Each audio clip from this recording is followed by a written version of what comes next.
कोकणातील प्रत्येक अपडेट जाणून घेण्यासाठी आजच माझे कोकणच्या सोशल मीडिया प्लॅटफॉर्मला लाईक, फॉलो आणि सबस्क्राईब करा.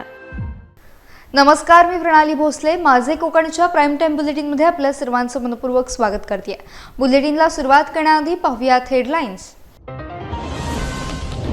पनवेल स्टेशन परिसरातील पंचशील नगरमध्ये आग, कोणतीही जीवितहानी नाही. 2 तासांपर्यंत परिसरातील जनजीवन मात्र विस्कळीत. अलिबागमधल्या नागावमध्ये बिबट्यामुळे भीतीचं सावट कायम. वनविभागाची 24 तासांपासून शोध मोहीम सुरू. 80 अधिकारी आणि कर्मचारी झटत आहेत बिबट्याच्या शोधात. चित्रलेखा पाटील यांच्या विरोधात शिंदे शिवसेनेचा निषेध. मंत्री भरत गोगावले यांच्या व्हिडिओवर वाद वाढला. व्हिडिओ खोटा असल्याचा दावा.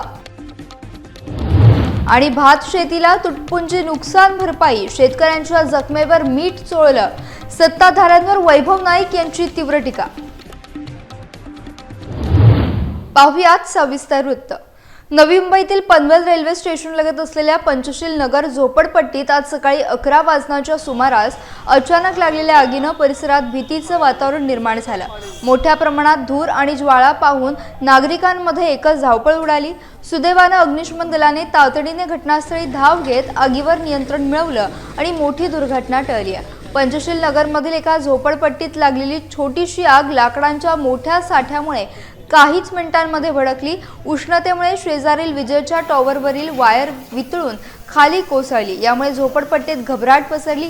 नागरिकांनी आरडाओरडा करत जागोजागी मदतीसाठी धाव घेतली. अग्निशमन दलाच्या जवानांनी जवळपास 2 तासांच्या शर्थीच्या प्रयत्नानंतर आग पूर्णपणे आटोक्यात आणली आहे. सुदैवानं कोणतीही जीवितहानी झाली नाही, परंतु भविष्यात अशी घटना जीवितास धोका निर्माण करू शकते अशी चिंता स्थानिकांनी व्यक्त केली आहे. आता एक अर्ध्या तासापूर्वी साधारणतः हाय टेन्शन जी वायर म्हणतो आपण टाटा पॉवर, ती काही कारणामुळे खाली काही बंगाल चुकावून तिथे आग लागली. तिथे स्फोट झाला आणि त्या हीटमुळे वरचा थर्मलचा जो जॉईंट असो तो विरघळलेला दिसतो. हे मला टेक्निकल नॉलेज नाही, परंतु ते पाहिल्यानंतर लक्षात येते. आणि त्यामुळे मोठी ती लाईन कट होऊन खाली पडलेली. माझ्या जवळजवळ 57 वर्षाच्या कारकिर्दीत हा माझा रहिवास इथला जवळचा ही पहिल्यांदा घटना घडलेली आहे. आणि निश्चित परमेश्वराची कृपा की कोणी वित्तहानी झाली नाही. फक्त ते भंगारचं दुकान जळलं आहे आणि त्यामुळे लोकांचं, बऱ्याच जणांचं आयुष्य यातून उद्ध्वस्त झालं असतं. परंतु या झोपडपट्टी निश्चित लवकरात लवकर पुनर्वसन व्हावं हे शासनाकडे माझी विनंती राहील. कारण त्यामुळे इथलं ट्रॅफिक आणि इथले लोकांच्या जीविताला जे धोका आहे. कारण लोकांनी ज्यावेळी शहरात आल्यानंतर कुठेतरी राहण्याची व्यवस्था करावी, तर त्यांनी जी जागा मिळेल तिथे केलेली आहे. आणि ही सर्व जी पंचशील नगर झोपडपट्टी ही या हाय टेन्शन पॉवर लाईनच्या खाली आहे. आणि त्यामुळे बिचारे जीव मुठीत धरून हे त्यांचं जीवन इथे हे करतायत. शासनाला, महानगरपालिकेला, सिडको म्हणजे आम्ही आमच्या लोकांचं पुनर्वसन करू आणि महानगरपालिका करायला तयार आहे. पण महाड शहरातील एका इमारतीच्या टेरेसवर निष्क्रिय अवस्थेत असलेल्या जनरेटरला अचानक आग लागल्यानं परिसरात काही काळ घबराहटीचं वातावरण निर्माण झालं होतं. मुंडे यांच्या मालकीच्या या इमारतीमध्ये बँक ऑफ बडोदाच्या बँकेच्या शाखा कार्यरत असल्यानं जर आगीने रौद्ररूप धारण केले असते तर मोठे आर्थिक नुकसान होण्याची शक्यता होती. मिळालेल्या माहितीनुसार या इमारतीमधील जिन्याची रचना वेगळी असल्यामुळे अग्निशमन दलाच्या पथकासाठी टेरेसपर्यंत पोहोचणे मोठे आव्हानात्मक होते. मात्र अग्निशमन दलाच्या जवानांनी तात्काळ पाईप्स खाली सोडून पंपाशी जोडण्याचा शिताफीनं मार्ग अवलंबला. त्यांच्या या तत्परतेमुळे काही मिनिटांमध्येच आगीवर नियंत्रण मिळवण्यात यश आलं. अग्निशमन दलाच्या वेळेत केलेल्या कामगिरीमुळे शेजारील वस्तूंना आणि इमारतीला मोठे नुकसान होण्यापासून वाचवण्यात आले. महाड शहर पोलीस ठाण्याचे अधिकारी घटनास्थळी दाखल झाले असून आगीच्या कारणांचा पुढील तपास सुरू आहे. माजी खासदार निलेश राणे यांनी गुरुवारी 11 डिसेंबर रोजी नागपूर येथे पत्रकारांशी संवाद साधत असताना विविध राजकीय आणि विकासात्मक मुद्द्यांवर आपली भूमिका स्पष्ट केली आहे. त्यांनी महायुतीवरील आपला विश्वास पुनरुच्चारित करत लोकसभा आणि विधानसभा निवडणुकांच्या प्रमाणेच आगामी सर्व निवडणुका महायुतीनं एकत्र लढाव्यात अशी अपेक्षा व्यक्त केली आहे. याचवेळी कोकणाच्या अपेक्षेवर त्यांनी तीव्र नाराजी व्यक्त केली. अतिवृष्टीग्रस्त शेतकऱ्यांच्या मदतीसंदर्भातील चर्चेत कोकणाचा उल्लेख नसल्याबाबत त्यांनी नाराजी व्यक्त केली आहे. याशिवाय मुंबई गोवा राष्ट्रीय महामार्गाच्या दयनीय अवस्थेवर देखील त्यांनी तीव्र शब्दात टीका करत ठेकेदारांना तात्काळ ब्लॅकलिस्टमध्ये टाकण्याची मागणी केली आहे.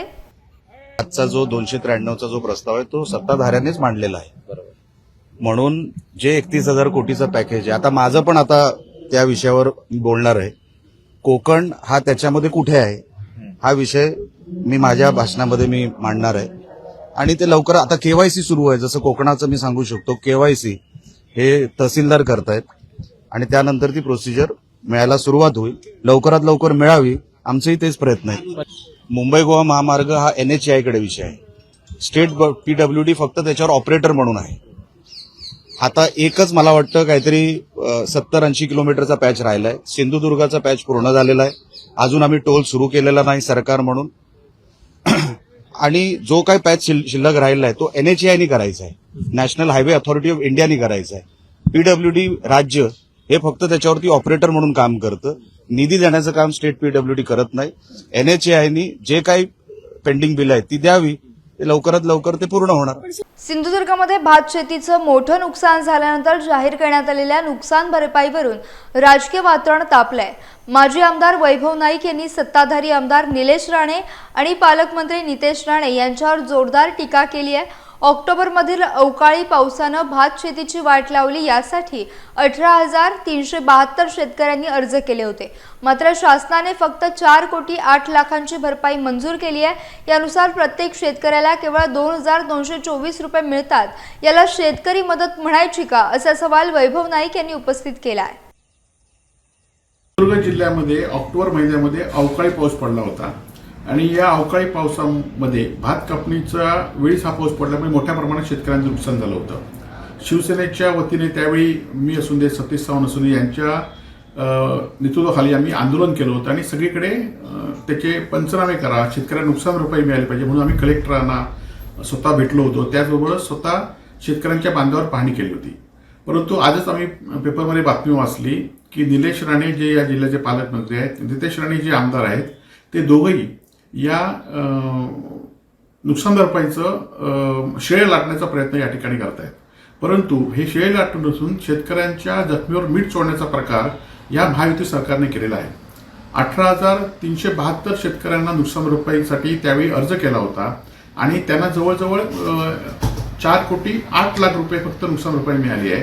ती प्रत्येकाला आपण डिवाइड केली तर 2,224 रुपये फक्त ही नुकसान भरपाई प्रत्येक शेतकऱ्याला मिळते.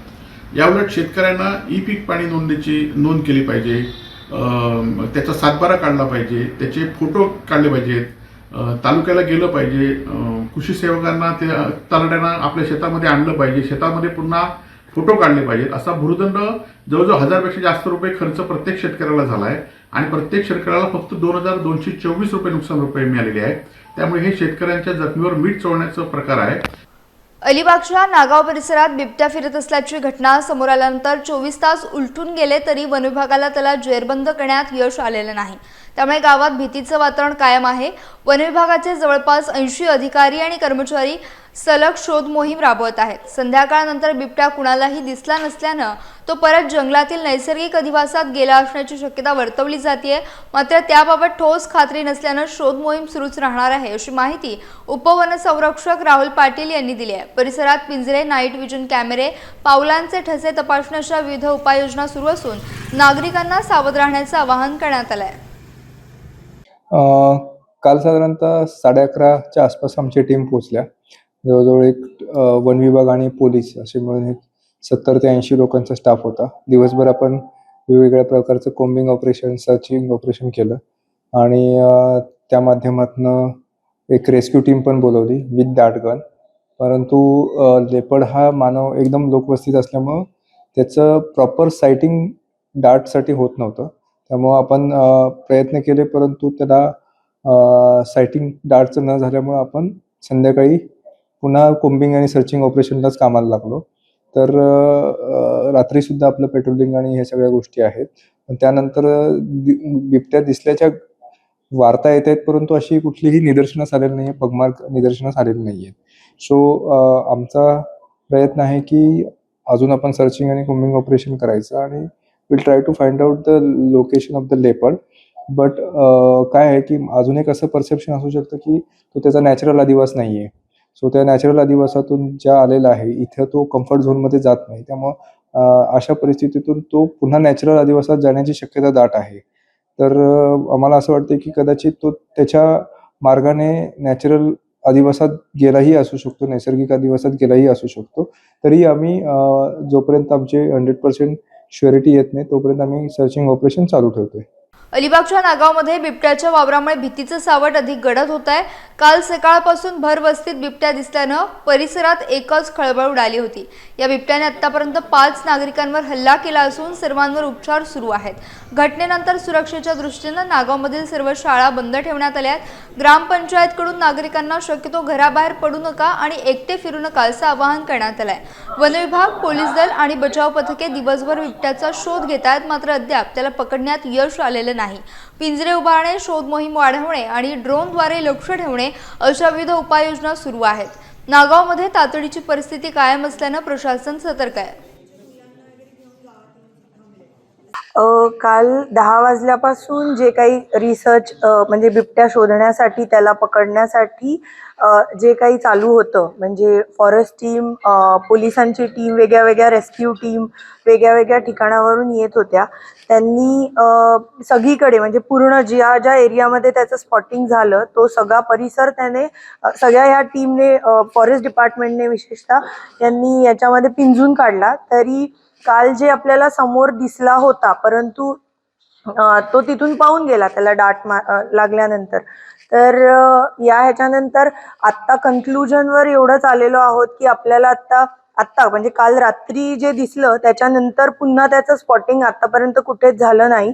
जिकडे जिकडे लोकांचा फोन आला की इकडे दिसला किंवा काही, त्या सगळ्या ठिकाणी हे जवळजवळ 100-150 जण आहेत जे त्याचं शोध घेत आहेत आपल्या गावासाठी, म्हणजे नागावसाठी जे काम करीत आहेत. तर त्यांनी तिकडे जाऊन त्या गोष्टीची शहानिशा करून या कन्क्लुजनवर आले आहेत की आत्ता पुन्हा त्याचं स्पॉटिंग कुठे झालेलं नाहीये.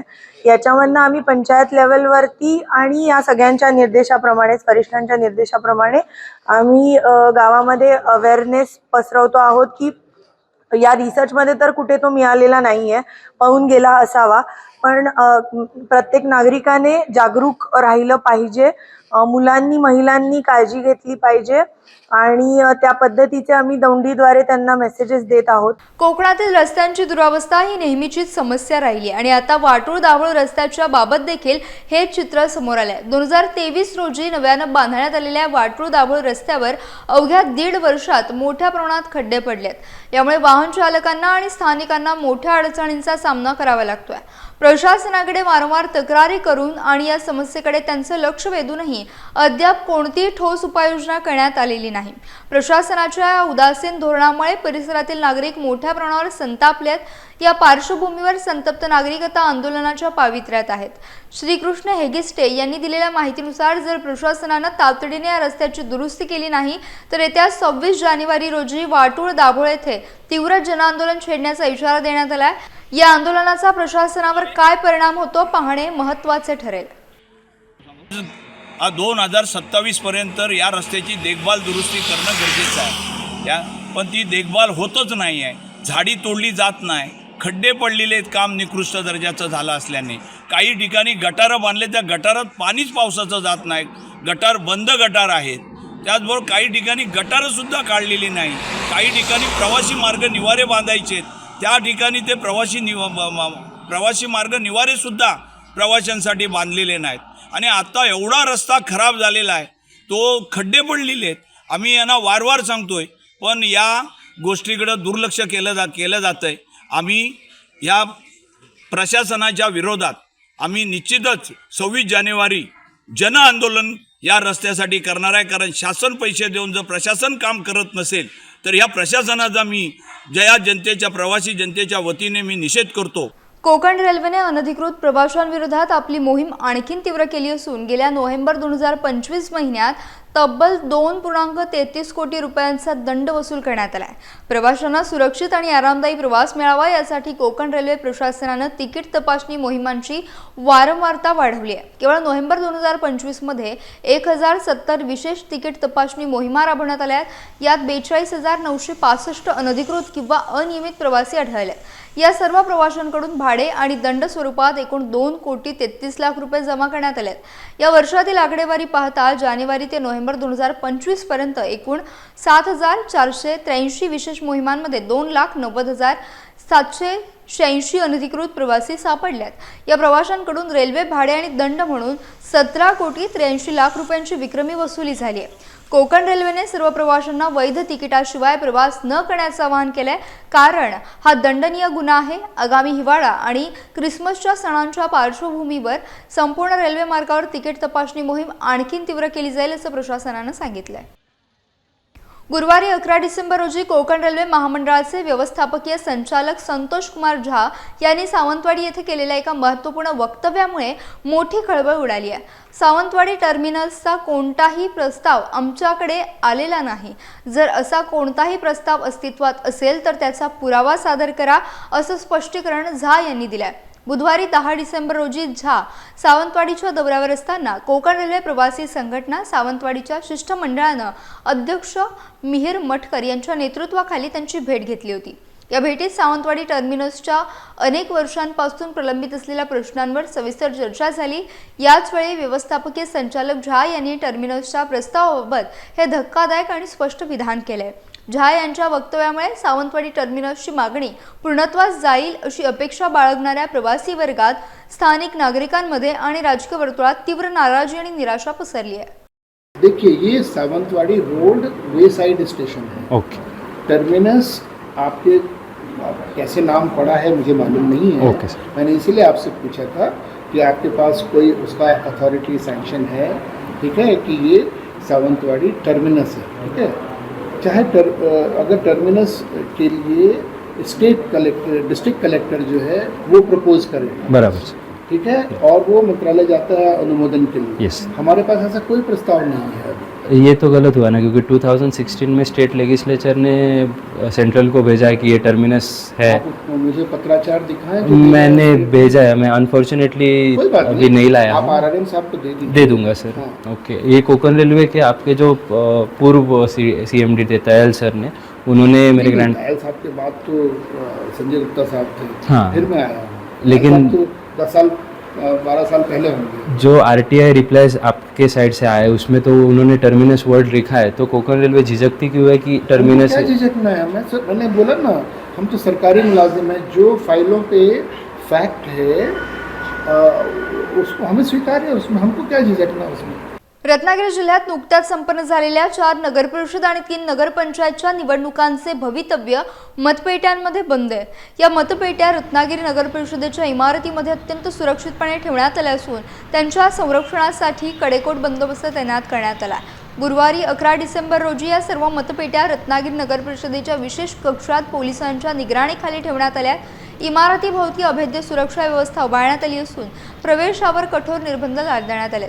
सीसीटीव्ही कॅमेऱ्याच्या माध्यमातून प्रत्येक हालचालींवर 24 तास करडी नजर ठेवली जाते.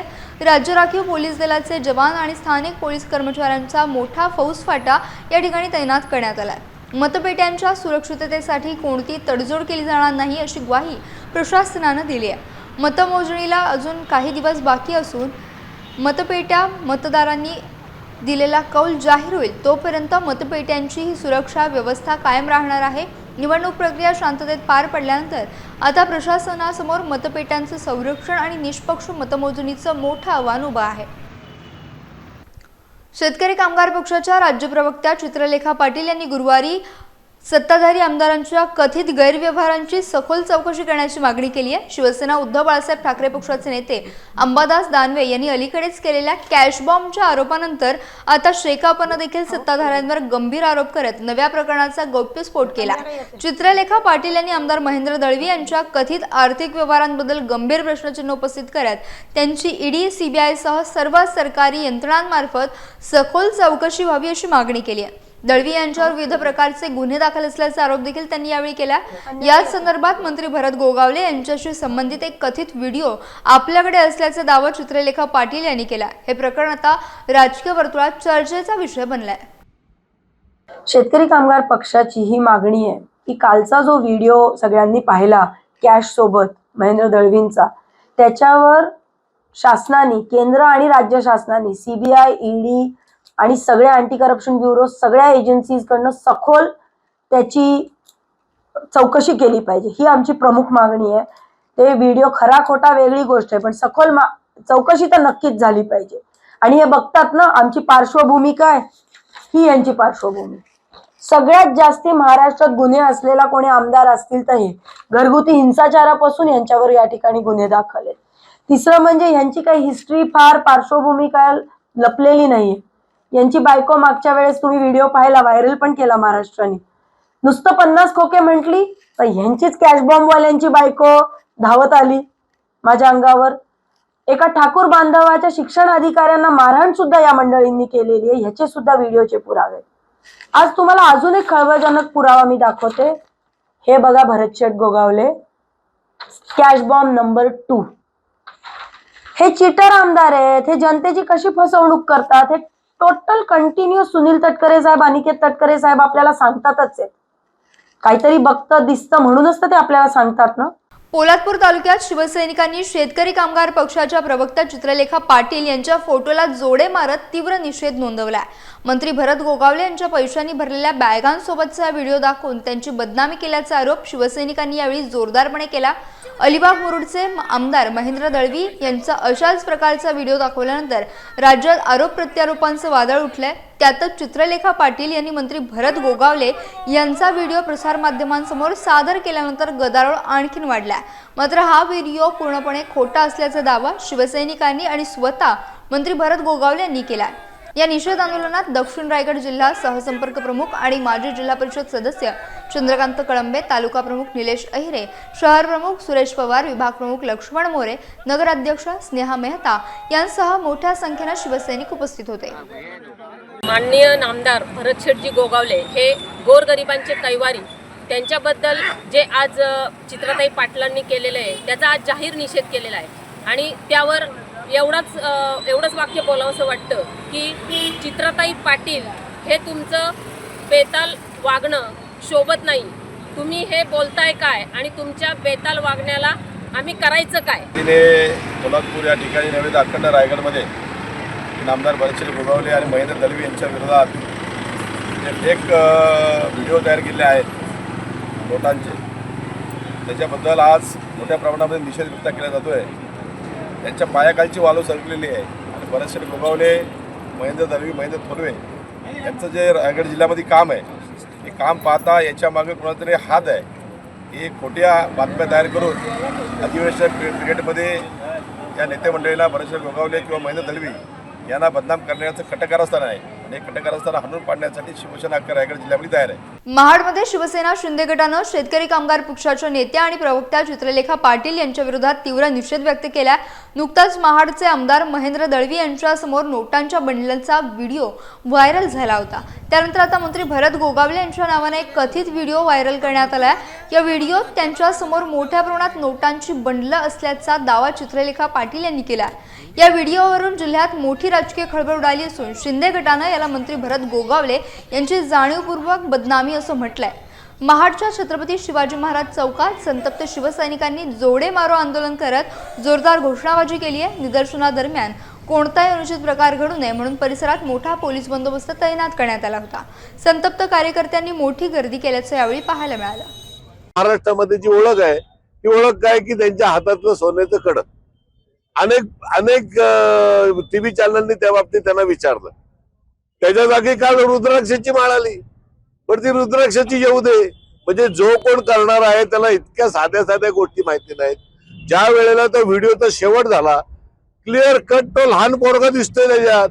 म्हणजे तुम्ही एखाद्याच्या बद्दल इतकी वाईट पद्धतीने बदनामी करायची हा निश्चितपणे निंदनीय नाही. याच्यावरती मी माझं नामदारांशी बोलणं झालंय की त्यांच्यावरती आबरू नुकसानीचा दावा आम्ही निश्चितपणे काढणार आहोत. पक्षाला लागलेली गळती आहे. या सगळ्या गोष्टी समोर दिसल्यामुळे केवळ आपला पक्ष वाचवण्यासाठी केलेला हा केविलवाणा प्रयत्न आहे, त्याचा आम्ही जाहीरपणे निषेध करतोय. नवी मुंबई आंतरराष्ट्रीय विमानतळाच्या नामकरणावरून पुन्हा एकदा राजकीय वातावरण तापलंय. काँग्रेसचे ज्येष्ठ नेते आणि रायगड जिल्हाध्यक्ष महेंद्र घरत यांनी जोरदार आरोप केलाय. विमानतळाला पंतप्रधान नरेंद्र मोदींचे नाव देण्याचं मोठं षडयंत्र सुरू असून त्यामुळेच भाजपचे नेते गप्प बसलेत असं ते म्हणालेत. रायगड, पनवेल, नवी मुंबई, ठाणे आणि संपूर्ण कोकणातून दिबा पाटील यांच्या नावाची मागणी तीव्र होत असून निर्णयाचा विलंब सुरू राहिल्यास स्थानिकांचा संघर्ष अधिक भडकण्याची शक्यता घरत यांनी व्यक्त केली आहे. दिबी पाटील साहेबांना आयुष्यभर काम केलं. काँग्रेसच्या आंदोलनामध्ये सुद्धा होतो मी, सगळीकडे होतो. निश्चितपणे आता जेव्हा देवेंद्र फडणवीसांची शेवटची आमची जी बैठक झाली तर त्यांना विमान उड्डाण होण्याच्या अगोदर हे नाव लावलं जाईल पण आता काहीतरी कालबिरं दिसायला लागलेलं आहे. बीजेपीचे जेवढे प्रमुख बिनीचे नेते होते, कपिल पाटील असतील, माजी मंत्री रामचंद्र साहेब असतील, इतर सर्व आता जगन्नाथ पाटील गप्प बसलेले आहेत. आणि ज्या पद्धतीनं उड्डाण व्हायच्या अगोदर नाव देऊ असं देवेंद्र फडणवीस खात्रीनं म्हटले होते, तर त्याच्यावर काही वाच्यता होत नाही. तर दोन्ही वेळेला म्हणजे उद्धवजी ठाकरे यांच्या नेतृत्वाखाली असलेल्या विधानसभेनं ठराव पाठवला होता. त्याच्यानंतर एकनाथ शिंदे सत्तेवर आले, ते मुख्यमंत्री असताना त्यांचा सुद्धा विधानसभेचा पूर्ण ठराव गेल्यानंतर आणि सगळ्या जर त्यांच्या पूर्ण झाले असतील पेपर, तर आता हे चालायला नको होतं. पण ज्या दिवशी मोदी साहेब याच्या ओपनिंगला आले त्याच वेळेला हे अपेक्षित होतं. त्यांनी जेव्हा त्याचं सुतोवाच केलं नाही तेव्हा लक्षात आलं का यांना नरेंद्र मोदींचं नाव द्यायचं असल्यामुळं बीजेपी इथं गप्प बसले आहे. आणि याच्यामध्ये काँग्रेस ही महाविकास आघाडी सगळे आम्ही त्याच्याबद्दल लढतोय.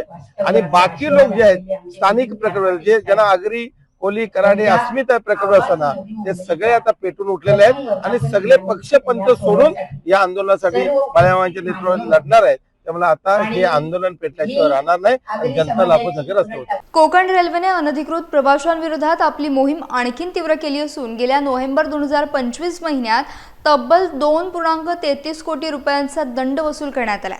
प्रवाशांना सुरक्षित आणि आरामदायी प्रवास मिळावा यासाठी कोकण रेल्वे प्रशासनानं तिकीट तपासणी मोहिमांची वारंवारता वाढवली आहे. केवळ नोव्हेंबर 2025 मध्ये 1070 विशेष तिकीट तपासणी मोहिमा राबवण्यात आल्या.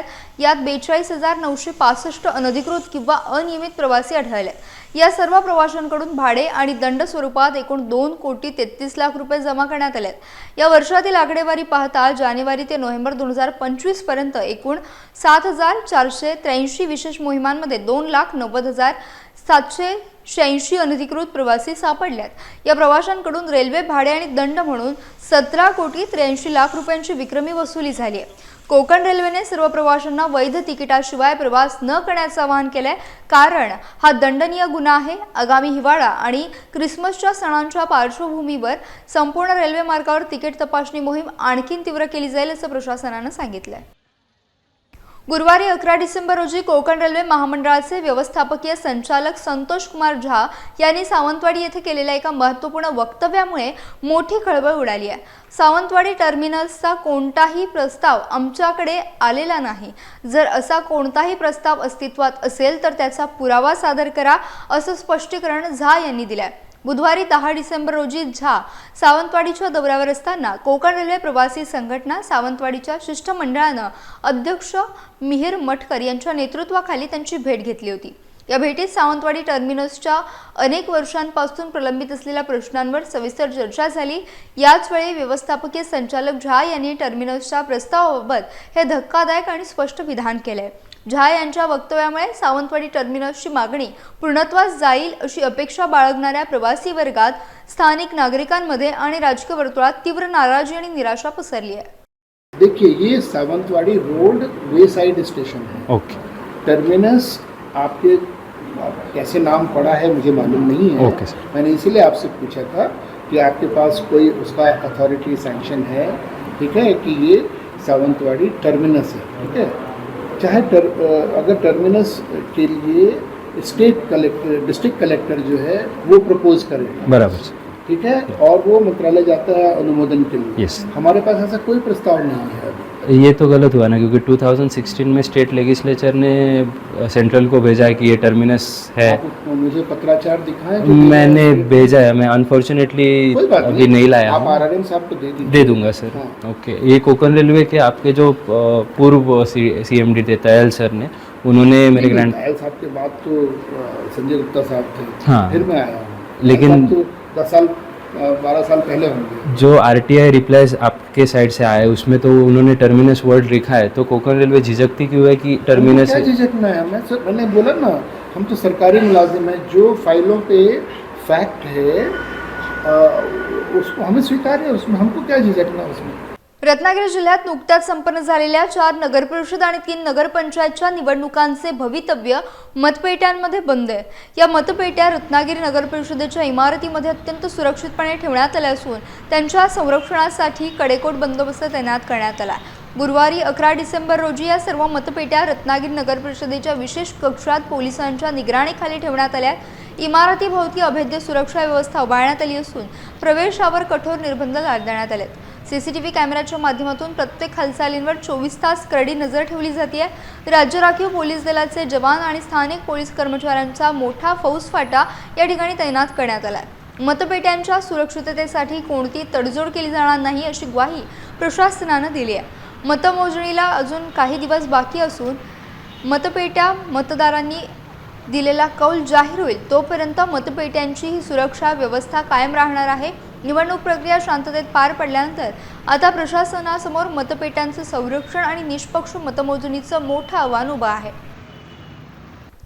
शेतकरी कामगार पक्षाच्या राज्य प्रवक्त्या चित्रलेखा पाटील यांनी गुरुवारी सत्ताधारी आमदारांच्या कथित गैरव्यवहारांची सखोल चौकशी करण्याची मागणी केली आहे. शिवसेना उद्धव बाळासाहेब ठाकरे पक्षाचे नेते अंबादास दानवे यांनी अलीकडेच केलेल्या कॅश बॉम्बच्या आरोपानंतर आता शेकापनं देखील सत्ताधाऱ्यांवर गंभीर आरोप करत नव्या प्रकरणाचा गौप्यस्फोट केला. चित्रलेखा पाटील यांनी आमदार महेंद्र दळवी यांच्या कथित आर्थिक व्यवहारांबद्दल गंभीर प्रश्नचिन्ह उपस्थित करत त्यांची ईडी, सीबीआयसह सर्व सरकारी यंत्रणांमार्फत सखोल चौकशी व्हावी अशी मागणी केली आहे. दळवी यांच्यावर विविध प्रकारचे गुन्हे दाखल असल्याचा आरोप देखील त्यांनी यावेळी केला. याच संदर्भात मंत्री भरत गोगावले यांच्याशी संबंधित एक कथित व्हिडिओ आपल्याकडे असल्याचा दावा चित्रलेखा पाटील यांनी केला. हे प्रकरण आता राजकीय वर्तुळात चर्चेचा विषय बनलाय. शेतकरी कामगार पक्षाची ही मागणी आहे की कालचा जो व्हिडिओ सगळ्यांनी पाहिला कॅश सोबत महेंद्र दळवींचा, त्याच्यावर शासनाने, केंद्र आणि राज्य शासनाने, सीबीआय, ईडी आणि सगळ्या अँटी करप्शन ब्युरो, सगळ्या एजन्सीजकडनं सखोल त्याची चौकशी केली पाहिजे. ही आमची प्रमुख मागणी आहे. ते व्हिडिओ खरा खोटा वेगळी गोष्ट आहे, पण सखोल चौकशी तर नक्कीच झाली पाहिजे. आणि हे बघतात ना आमची पार्श्वभूमी काय, ही यांची पार्श्वभूमी. सगळ्यात जास्ती महाराष्ट्रात गुन्हे असलेला कोणी आमदार असतील तर हे घरगुती हिंसाचारापासून यांच्यावर या ठिकाणी गुन्हे दाखल आहेत. तिसरं म्हणजे यांची काही हिस्ट्री, फार पार्श्वभूमी काय लपलेली नाहीये. यांची बायको मागच्या वेळेस तुम्ही व्हिडिओ पाहिला, व्हायरल पण केला महाराष्ट्राने, नुसतं 50 खोके म्हटली तर ह्यांचीच कॅश बॉम्बवाल्यांची बायको धावत आली माझ्या अंगावर. एका ठाकूर बांधवाच्या शिक्षण अधिकाऱ्यांना मारहाण सुद्धा या मंडळींनी केलेली आहे. ह्याचे सुद्धा व्हिडिओचे पुरावे. आज तुम्हाला अजून एक खळबळजनक पुरावा मी दाखवते. हे बघा, भरतशेठ गोगावले, कॅश बॉम्ब नंबर 2. हे चिटर आमदार आहेत. हे जनतेची कशी फसवणूक करतात हे टोटल कंटिन्यू सुनील तटकरे साहेब, अनिकेत तटकरे साहेब आपल्याला सांगतातच आहेत. काहीतरी बघतं दिसतं म्हणूनच तर ते आपल्याला सांगतात ना. याचा बुलेटिनमध्ये वेळ झाली एका छोट्याशा विश्रांतीची. तुम्ही कुठेही जाऊ नका, पाहत रहा फक्त माझे कोकण.